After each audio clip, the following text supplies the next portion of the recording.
नमस्कार, आप देख रहे हैं 4 PM और मैं हूं अभिषेक मिश्रा। देखिए, बांकीपुर विधानसभा सीट पर बात करेंगे और बहुत डिटेल में बात करेंगे, बहुत विस्तार में बात करेंगे। बांकीपुर विधानसभा सीट पर वैसे भी हम बात कर रहे हैं, लगातार कर रहे हैं। बांकीपुर विधानसभा उपचुनाव को लेकर जो भी अपडेट आता है, जो भी खबरें आती है, वो हम आप तक पहुंचाते हैं। लेकिन बांकीपुर उपचुनाव को लेकर एक सवाल यह भी है कि कौन जीतेगा, कौन हारेगा। ये सवाल तो है, जाहिर तौर पर किसी भी चुनाव से जुड़ा हुआ, उपचुनाव से जुड़ा हुआ ये सवाल होता है।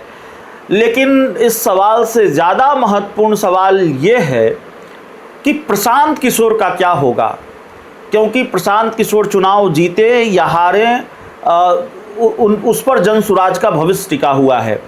बीच चुनाव के दौरान ही प्रशांत किशोर की पार्टी को कई लोग छोड़कर जा रहे हैं, जा चुके हैं, आज भी कुछ लोग गए हैं। और 2025 के चुनाव नतीजों के बाद तो कई बड़े चेहरे प्रशांत किशोर का साथ छोड़कर अलग हो गए। अब प्रशांत किशोर ये दावा कर रहे हैं। सबसे पहले हम उनके दावे पर बात करेंगे और फिर उनके दावे में कितना दम है इस पर बात करेंगे। प्रशांत किशोर दावा कर रहे हैं कि भारतीय जनता पार्टी उनके डर से थर-थर काँप रही है। इससे पहले प्रशांत किशोर ने दावा किया था कि कोई अगर बीजेपी को हरा सकता है तो वो जनसुराज ही हरा सकता है। तो प्रशांत किशोर का जो पहले दावे पर तो हम बहुत बात कर चुके हैं, जो उनका ताज़ा दावा है कि बीजेपी उनके डर से थर-थर काँप रही है, उस पर बात करते हैं। देखिए, प्रशांत किशोर ने बांकीपुर में बीजेपी को चैलेंज किया है, वो लड़ाई में भी हैं और भारतीय जनता पार्टी को प्रशांत किशोर ने डराया भी है। इस बात से इनकार नहीं किया जा सकता। प्रशांत किशोर ने बीजेपी की बेचैनी बढ़ाई है और सिर्फ प्रशांत किशोर ने नहीं बढ़ाई है, आरजेडी ने भी बढ़ाई है।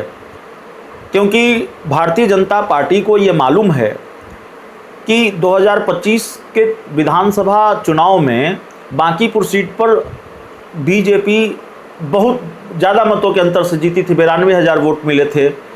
लेकिन आरजेडी को भी 46 या 48,000 वोट मिले थे। तो कहीं प्रशांत किशोर ने अगर भारतीय जनता पार्टी के वोट बैंक में सेंधमारी की और इसका फ़ायदा आरजेडी को मिला तो फिर आरजेडी ये चुनाव जीत सकती है। प्रशांत किशोर क्या चुनाव जीत सकते हैं? क्या प्रशांत किशोर जो दावा कर रहे हैं कि वही हरा सकते हैं या जनसुराज ही हरा सकता है, तो क्या प्रशांत किशोर ये चुनाव जीत सकते हैं? उस पर बात करते हैं। देखिए, प्रशांत किशोर खुद मैदान में हैं तो जाहिर तौर पर इसका फ़ायदा जनसुराज को मिलेगा। 2025 के विधानसभा चुनाव में जो परिणाम रहा वो तो बड़ा निराशाजनक रहा जनसुराज के लिए। सिर्फ 7,017 वोट मिले। तो जाहिर है, जब प्रशांत किशोर खुद मैदान में हैं तो इतने कम वोट तो नहीं मिलेंगे। लेकिन क्या इतने मिल जाएंगे कि प्रशांत किशोर चुनाव जीत जाएंगे? तो मेरी अपनी समझ कहती है कि इतने भी नहीं मिलेंगे कि वो चुनाव जीत जाएंगे। प्रशांत किशोर के पास अपना कोई सॉलिड वोट बैंक नहीं है। वो दो चीज़ों के भरोसे हैं, या तो भारतीय जनता पार्टी के वोट बैंक में सेंधमारी कर ले या फिर आरजेडी के वोट बैंक में सेंधमारी कर ले या दोनों के वोट बैंक में सेंधमारी कर ले और फिर इस भरोसे वो चुनाव जीत जाए। और दूसरा जो है कि वो जो बात कर रहे हैं उससे लोग कन्विंस हों, वोटर उससे सहमत हो, उससे कन्विंस हो। प्रशांत किशोर कह रहे हैं ये चुनाव किसी विधायक को चुनने का चुनाव नहीं है, बल्कि सम्राट चौधरी से अच्छे मुख्यमंत्री को चुनने का चुनाव है। ये सम्राट चौधरी के खिलाफ रेफरेंडम है। तो सवाल है कि अगर बीजेपी ये चुनाव हार जाती है तो क्या सम्राट चौधरी को मुख्यमंत्री की कुर्सी से हटा देगी बीजेपी? ऐसा होता है क्या, या फिर ऐसा होगा क्या? जाहिर तौर पर ऐसा नहीं होगा और भारतीय जनता पार्टी सम्राट चौधरी को मुख्यमंत्री की कुर्सी से नहीं हटाने जा रही है। तो राजनीति की जिनको सामान्य समझ भी है वो ये मानते हैं, वो ये जानते हैं कि प्रशांत किशोर जो बात कर रहे हैं उनका ये दावा कमज़ोर है, ऐसा नहीं होने जा रहा है। हाँ, इतना ज़रूर है कि हमने जो लोगों का मूड मिजाज समझने की कोशिश की, हमने जो लोगों से बातचीत की, या हम जो देख पा रहे हैं, समझ पा रहे हैं, उससे ये बात पता चलती है कि भारतीय जनता पार्टी के खिलाफ बहुत नाराज़गी है और मैं ये मानता हूं कि नवीन किशोर प्रसाद सिन्हा, स्वर्गीय नवीन किशोर प्रसाद सिन्हा, मतलब बीजेपी के मौजूदा राष्ट्रीय अध्यक्ष नितिन नवीन के पिता नवीन किशोर प्रसाद सिन्हा भी यहाँ से चुनाव जीतते रहे हैं और उनके ज़माने से लेकर आज तक नितिन नवीन जो बीजेपी के मौजूदा राष्ट्रीय अध्यक्ष हैं उन तक उनके चुनाव लड़ने और जीतने तक इतनी नाराज़गी भारतीय जनता पार्टी के वोटरों में नहीं रही है, भारतीय जनता पार्टी के कोर वोटरों में नहीं रही है, इतना आक्रोश बीजेपी के कोर वोटरों में कभी रहा नहीं है। तो जाहिर है इस तरह की नाराज़गी, इस तरह का आक्रोश अगर दिख रहा है तो फिर इसका खामियाजा तो बीजेपी को भुगतना पड़ेगा। तो बीजेपी के कोर वोटर अगर छिटके, बीजेपी के कोर वोटर अगर भयंकर रूप से नाराज़ हैं और ये नाराज़गी अगर चुनाव तक बनी रही तो फिर इसका फ़ायदा किसको होगा? तेजस्वी यादव को, आरजेडी को होगा या प्रशांत किशोर को होगा? ये बड़ा सवाल है, ये अपने आप में बड़ा सवाल है कि भाई बीजेपी के कोर वोटरों की नाराज़गी का फ़ायदा कौन उठा ले जाएगा।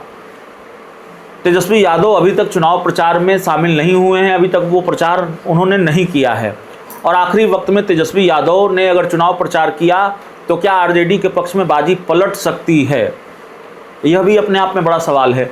तो देखिए, कुल मिलाकर बात यह है कि प्रशांत किशोर, जो मेरी समझ करती है, प्रशांत किशोर यहाँ से चुनाव जीतते हुए नहीं दिख रहे हैं और प्रशांत किशोर अगर किसी के वोट बैंक में सेंधमारी कर रहे हैं तो ज़्यादा भारतीय जनता पार्टी के वोट बैंक में सेंधमारी कर रहे हैं। आंशिक तौर पर आरजेडी का जो कोर वोट बैंक है उसमें थोड़ी सेंधमारी हो सकती है। आरजेडी के एमओआई समीकरण को अभी तक कोई ध्वस्त नहीं कर पाया है, अगर अपवाद छोड़ दे तो। और जाहिर तौर पर ये बड़ी चुनौती है प्रशांत किशोर के लिए कि आरजेडी के कोर वोट बैंक में वो सेंध नहीं लगा पा रहे हैं, ऐसा दिख नहीं रहा है।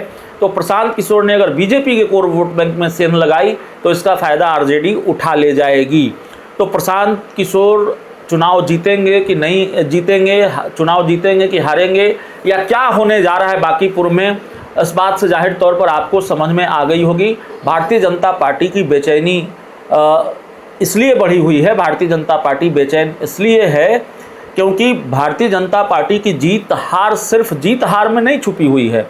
ये भारतीय जनता पार्टी की परंपरागत सीट है, ये भाजपा के राष्ट्रीय अध्यक्ष नितिन नवीन की सीट है और भारतीय जनता पार्टी अगर बहुत कम मार्जिन से चुनाव जीतती है तो यह भी एक तरह से भाजपा की हार ही कही जाएगी। एक हार हो चुकी है, हार जीत से पहले भाजपा एक बार हार चुकी है, रणनीतिक हार बीजेपी की, उसे एक बार अपना प्रत्याशी बदलना पड़ा है। बीच चुनाव में बीजेपी को अपना प्रत्याशी बदलना पड़ा है, उस प्रत्याशी को बदलना पड़ा है जिसके लिए बीजेपी के बड़े नेताओं ने जनसभा भी की थी और दूसरे प्रत्याशी को लेकर भी तमाम तरह की बातें, दूसरे प्रत्याशी के भी वीडियो वायरल और दूसरे प्रत्याशी का मजाक विपक्षी दलों ने उड़ाया। खैर, तो भारतीय जनता पार्टी अगर कम मार्जिन से भी चुनाव जीतती है तो यह भी भारतीय जनता पार्टी की हार होगी।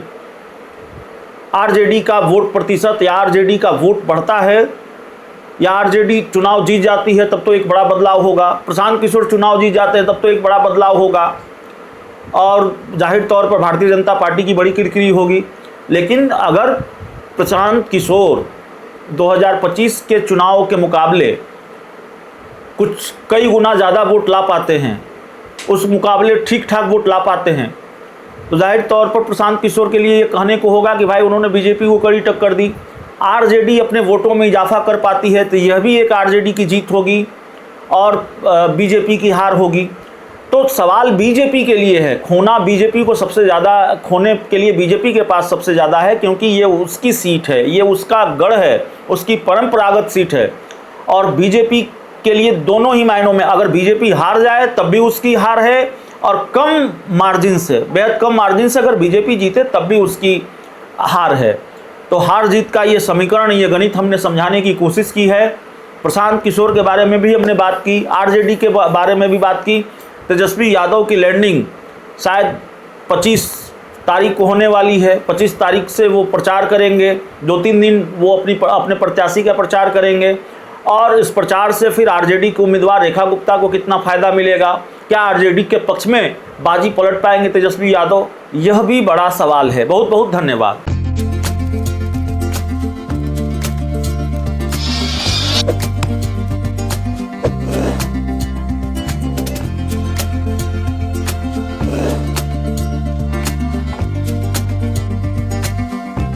नमस्कार।